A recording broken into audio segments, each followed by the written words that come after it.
Okay, let's talk a bit about toolkit applications. So toolkit applications create and manipulate kernels or perform other functions such as time conversions. So there's a lot of applications that are included in each toolkit.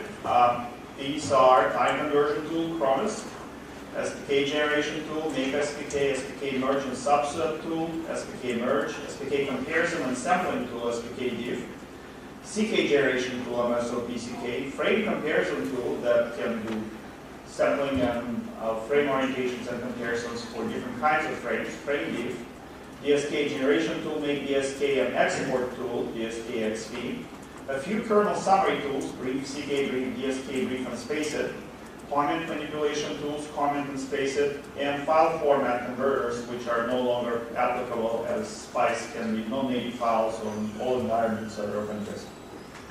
So these applications are meant to be used as operating system shell executables. So on DOS, on Windows, you need to open a command window and run them from that command window. On Unix, on Mac, you have to open a terminal window and run them from a terminal window. Helps to set up a path that points to the toolkit.exe directory where these programs reside, so you can type them from any window without specifying a full path. In general, one cannot run these from IDL or MATLAB, but in some cases you can do it, which is not recommended in IDL using the spawn command and in MATLAB using the system command. So let's look at them one at a time. Cronus provides a flexible command line interface to Spice toolkit time conversion capabilities. It supports time conversion between following time systems, UTC, ephemeris times, clock, local solar time, and a few supported time types. SCET in this case means spacecraft event time, which is UTC of the spacecraft. ERT is Earth receive time, is time UTC time of the Earth when signal was received. It's computed for the center of the Earth. ETT is Earth transmit time, that's for the time when signal was transmitted from the Earth. There are also different types for squawk. The squawk screams, it's string in text format or ticks. And for local solar time, it can compute local true solar time or LSABS longitude of the sun. This is a full matrix of these conversions. So for any time system type shown on the left, you can do conversion to any time system type shown on the right. For example, if you have ephemeris time as ephemeris seconds past J2000, you can convert it to UTC, SCET, the normal UTC time, or to squawk, and that can be done, as I said, from the command line. So normally Cronus converts one time per execution, but it can be run in batch mode, in which case times can be piped into the program from standard input. And because it's command line, using shell alias capabilities, one can set up a whole bunch of aliases that will serve as shortcuts to executing the program, which has quite a few arguments. It has an extensive user's guide. If you run Cronus without any arguments, it will show usage. As I said, it has quite a few arguments, but not all of them are required. In all cases, you need to tell Cronus which files, kernel files, it needs to use to support conversions. It can be done either by providing a setup file, an example of which I'll show later, or by simply listing kernel file names after this argument. You need to tell it from which time system you want to convert it, for example, from UTC, to which time system, for example, to ET, and then specify your time tag which you want to convert, or indicate that you want to run batch mode, in which case you will need to pipe these times from standard input. All other arguments are optional. They're used to specify non-default time types, spacecraft ID, conversion to clocks are needed, center and landing time for local true solar time conversions, and additional debugging parameter to get trace information, and no label parameter to remove the label that's by default printed after the converted time tag. Let's look at some examples. We're going to make a small setup file, which looks like a meta kernel. It uses kernels to load keyword to list kernels that are needed for conversion. In this case, it's leap second file, it's clock kernel file for Cassini. But we'll also specify additional keyword, which is a spacecraft ID that is to be used for conversion from and to clock time system. Then we can run Cronus, provide the name of this setup file with a setup argument, say that we want to convert from UTC to ephemeris time, give the UTC time, and Cronus will print ephemeris time back to the screen. That's kind of handy. We can issue a similar command with the same setup file converting from UTC to squawk. And for this time, the squawk tag will be this. Notice that we didn't need to specify spacecraft ID on the command line because it was included in the setup file. Similarly, we can do conversion for the same kind of the backwards conversion by specifying everything on the command line without using setup file. In this case, both kernels, leap second kernel and squawk kernel, will be provided after setup option, but we'll need to add the option for spacecraft ID and tell the program to go from squawk to UTC and provide input time, which is this time stream, and return UTC, which is slightly different, and the reason for that is the granularity of the ticks for Cassini is 1/256 of a second. So by getting integer ticks on the output, you're losing a little fraction of time, which is smaller than half of that amount.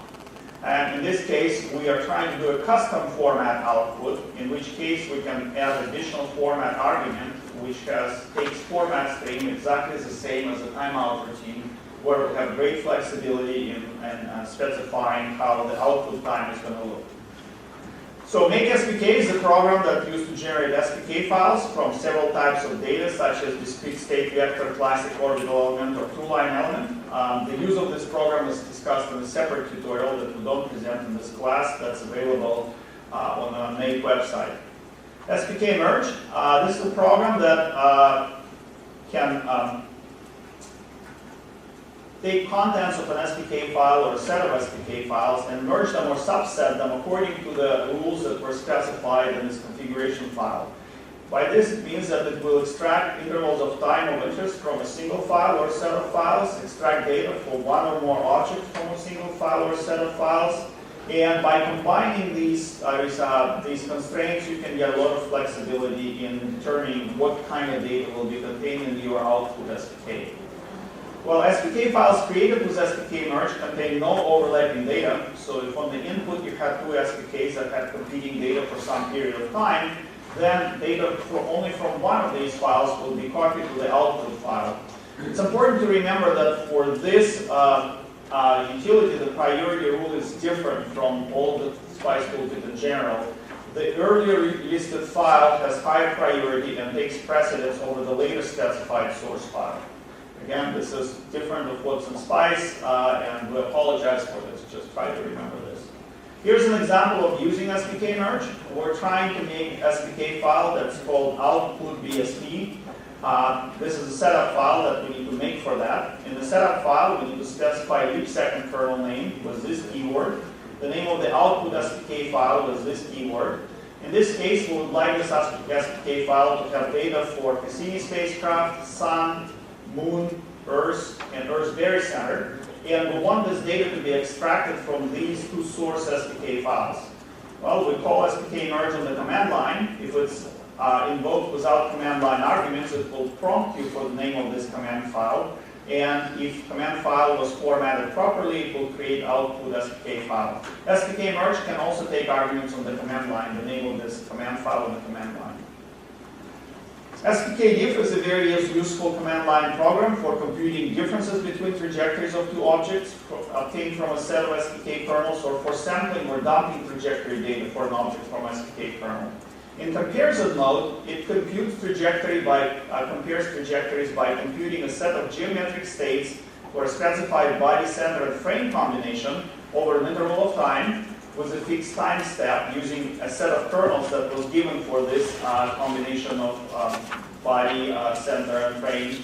And then it computes another set of geometric states for the same or a different body, center, and frame combination at the same time using the same or different set of kernels. And then it simply subtracts these states from each other. Depending on what kind of output was requested, it can show only the maximum differences, which is enough to find out if these SPKs are the same or not, or complete table of differences, which is very useful when you want to plot to see what the differences are, or statistical analysis of difference. Sometimes it's good for reports to know what the maximum and average difference for that set. In the sampling mode, SPK-diff computes set of states for specified body relative to another body in specified reference frame or specified interval with a given step. So here's the usage of this program. It seems like it has lots of command line arguments, but in the simplest case, you don't need to provide any of them. In the simplest case, when you want to compare two SPK files, you simply give their names on the command line, and the tool will go look at what data is provided in those files, pick the combination of center object and frame from the last segment of the second file, and try to compute trajectory for that combination from both files at some set of times, and we'll do analysis of that. For sampling, similarly, you can just give SPK file name and it will do sampling by doing determination of all these parameters by default.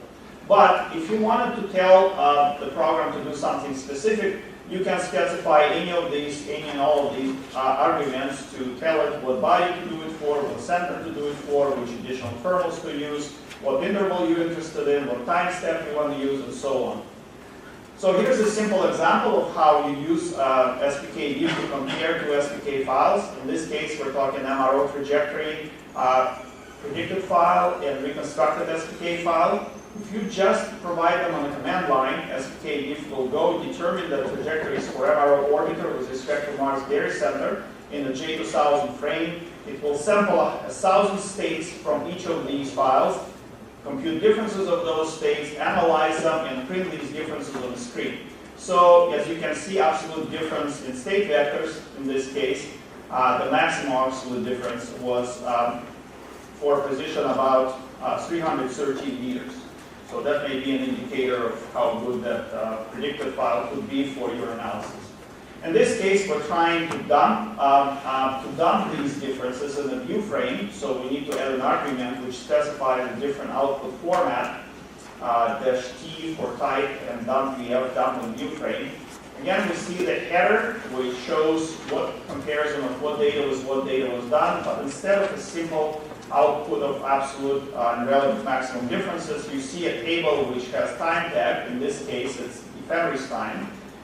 In seconds past J2000, and the differences down track, normal, two-plane, and in-plane components of that difference for each of the times. So MSOPCK is a program for making CK files from orientation provided as a text file and as a time tag space delimited table. It really has very simple command line interface. It takes setup file, input file, and output file names, just only 3 arguments. It requires all parameters to be provided in a setup file in SpiceText kernel file syntax. It can process, convert quaternions, spice and non-spice flavors, Euler angles, matrices, tagged with UTC's clock and ephemeris time provided on input, and it can produce CK types 1, 2, and 3. More details about this program are in making CK tutorials, included on the server and in the program's user's guide. Frame diff is very similar to SPK diff, except it works with reference frames. It can sample orientation of reference frame or compute difference between orientations of 2 reference frames, supported by sets of SPICE kernels.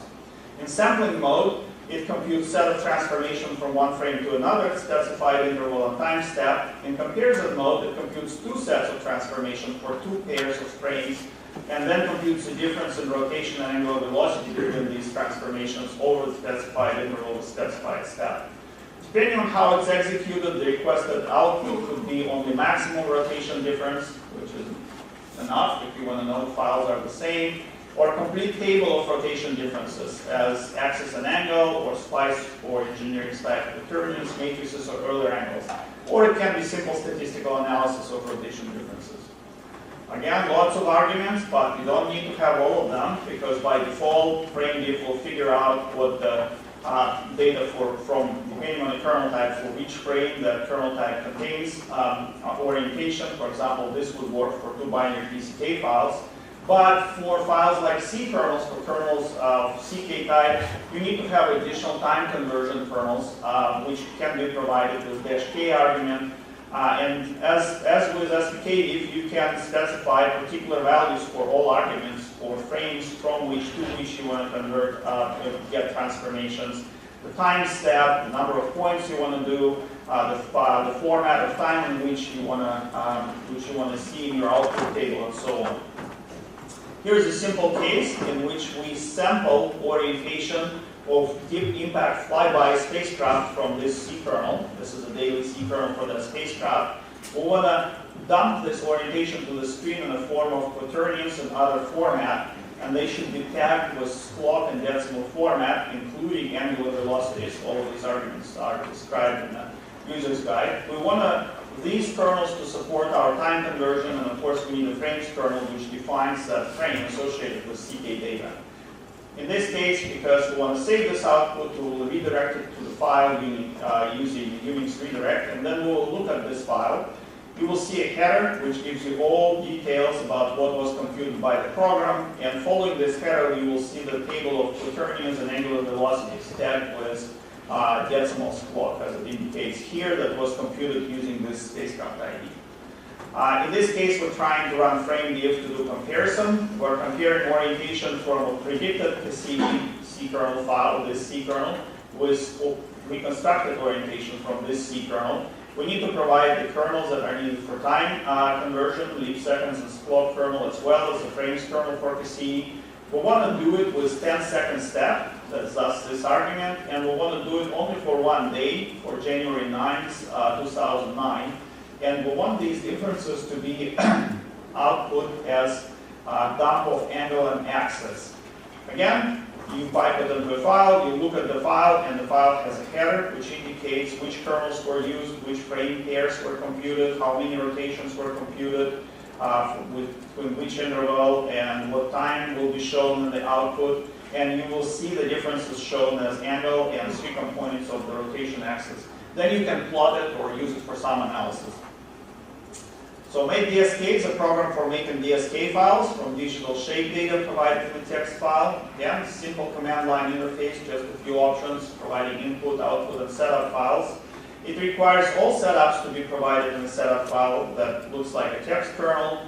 It can process various kinds of shape data, plate vertex table, Gaskell shape model, vertex faucet table, Rosetta Osiris vert table, and ASCII height grid. ASCII height grid actually is not plate data. It's GTM style data, but the program can convert it to plates so they can be stored in type 2 DSK file, because this program can only output at the moment type 2 DSKs that are supported by N66 toolkit. For more details, you can see the user's guide. DSK-XP is a program that does the opposite. It exports digital shape data from a DSK file to a text file. Again, simple command line interface. All these programs need to be executed from a terminal window. It can export only type 2 DSKs that are supported in version N66. It can output shape data in one of the following formats: plate vertex data, vertex faucet table, and series vert table. If there are multiple DSK segments, it will create a separate output file for each segment. And for more details, you can look at the user's guide. Now, important set of application does kernel summary. You will be running these because you're likely to be given kernels or meta-kernels that provide data, and you need to know what the coverage of that data is. These applications are brief, CK brief, DSK brief, and spaceit. Brief displays bodies and associated time coverage from an SPK file or a set of SPK files, but it can also work on binary PCKs. CK brief displays structure IDs and associated time coverage from a CK file or a set of CK files. DSK brief does it for DSKs, so it's very simple to get from the name on which type of kernel you need to run this utility. Spaceit displays segment-by-segment summary of the content of CK, SPK, binary PCK, or eKernel. In fact, this is the only program that can deal with eKernels, except for inspect, also included in each toolkit, that can allow one to browse for eKernel files. Spaceit also identifies SPK and CK data types, which are not shown by the other utilities. So let's talk about brief. It's a simple command line program for SPK and PCK, binary PCK files. The files to be summarized can be listed on a command line, given in a meta-kernel, or provided in a list file. Well, the meta-kernel part of this is very convenient. If you get a meta-kernel from a provider like Mark, and you want to know what is the total coverage for all the SPK files in that meta-kernel, you just give the name of that meta-kernel, specify a couple of options that tell brief to treat it as a single file, and it will do it in a single table, give you all the coverages for all the bodies.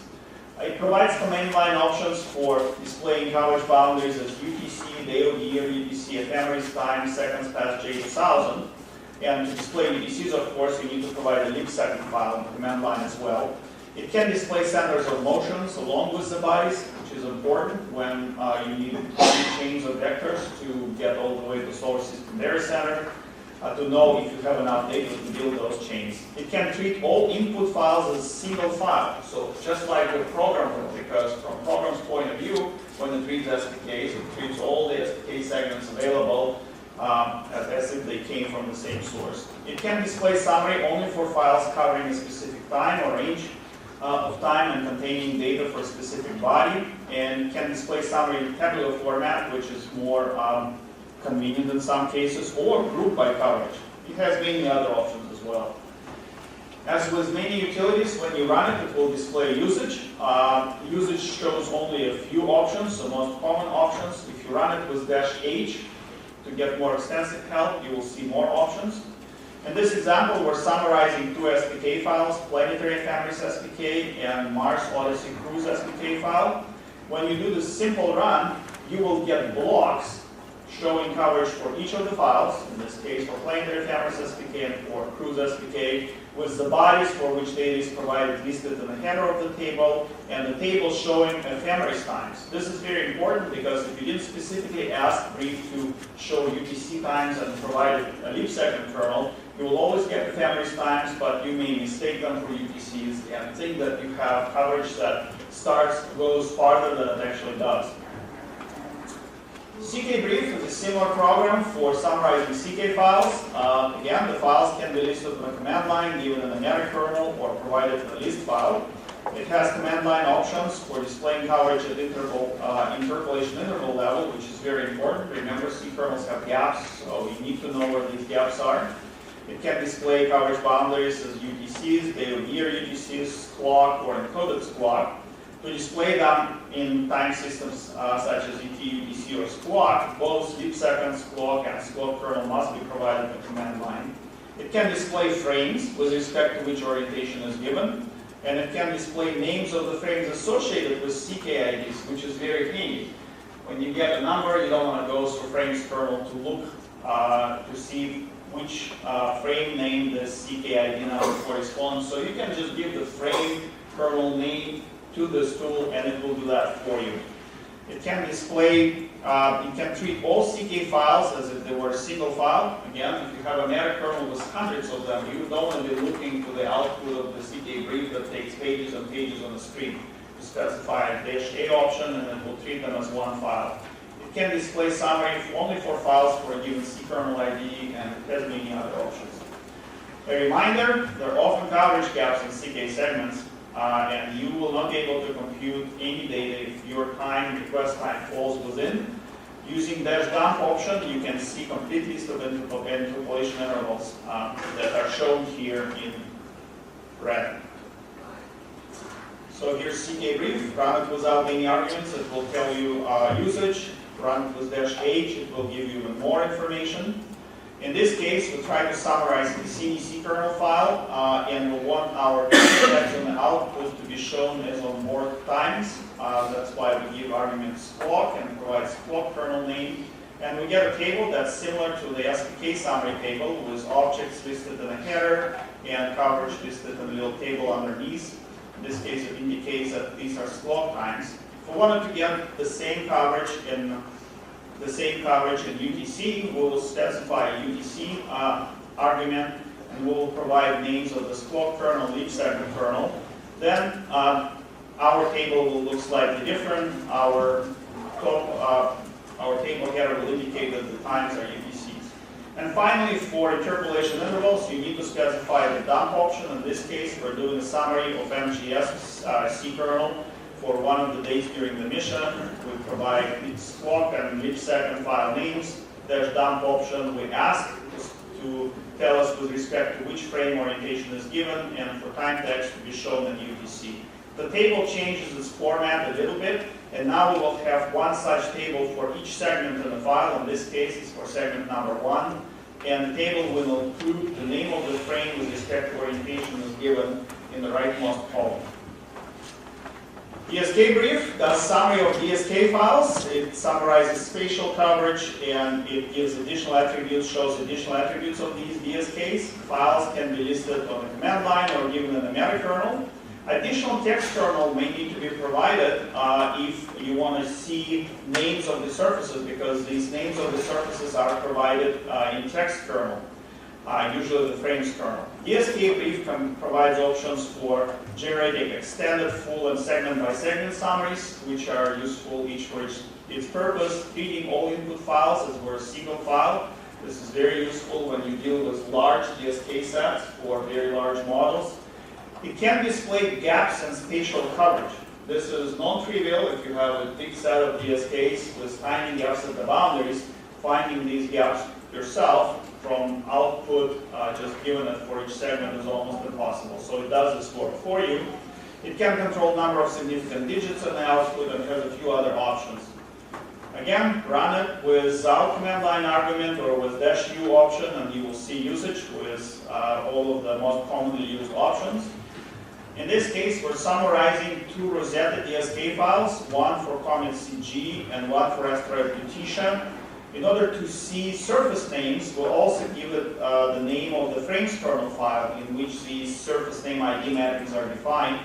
In this case, we will see summary in blocks, one for each of the files. In this case, for this file, the body will be Chiromo-Pirocimento with this ID. The surface ID 11,000 will have this name that was resolved using the information from the frames kernel. The reference frame would be this frame, and it will indicate that in this case we have complete coverage in longitude and complete coverage in latitude, in planetocentric latitudinal coordinates, and minimum and maximum radius for this shape will be these values. And similar summary will be provided for the second DSK file in the second block. SpaceIt is the oldest program in our tool set. It can be used to obtain more detailed summary of SPK or CK files that offer brief and CK brief. It can also be used to summarize binary PCK and D kernels. Well, it's an interactive program. It will prompt you for all needed input. You still run it in the terminal window, and it will ask you, well, please enter file name. And you will type file name or cut and paste at the end. It will say, what do you want to do? Type 1 if you want to do summary, something like that. Not very convenient, but still works. It may be also used to manage comments. You can add and delete and extract comments from a file and to convert between binary and transfer formats. Now, one more reminder about comments. Every kernel should contain comments describing its content and intended usage. In binary kernels, SPKs, CKs, binary PCKs, DSKs, and EKs, they're stored in a special area in the file called the comment area. The comment utility program can read, extract, add, and delete comments from this comment area.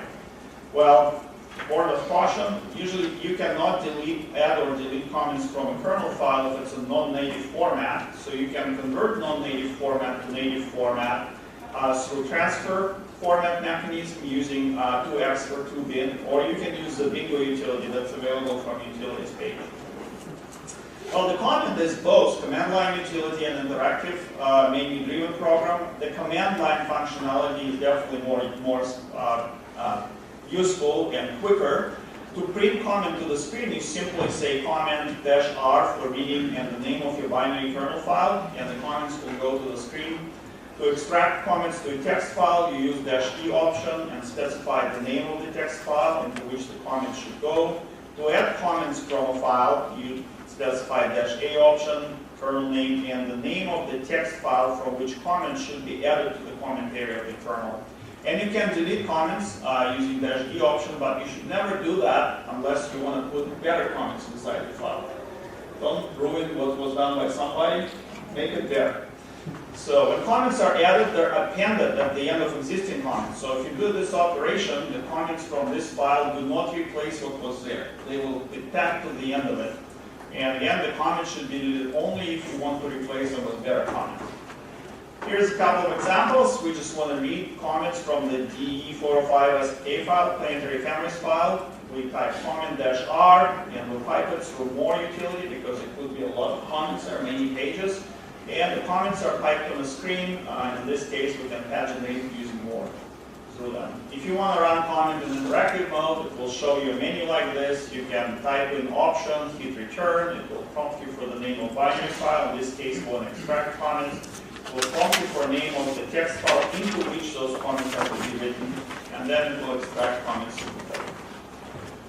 Well, file format conversion tools are not as actual as they were before with modern toolkits. Well, actually very modern toolkits for the last 15 years. Binary kernels are portable between Spice can read binary kernels made on non-native computer architectures. But if real porting is needed, you can use transfer utility, 2XFR utility on a source computer and 2bin on the destination computer. Or you can use bingo on the destination computer, and this bingo utility is available from our utilities page.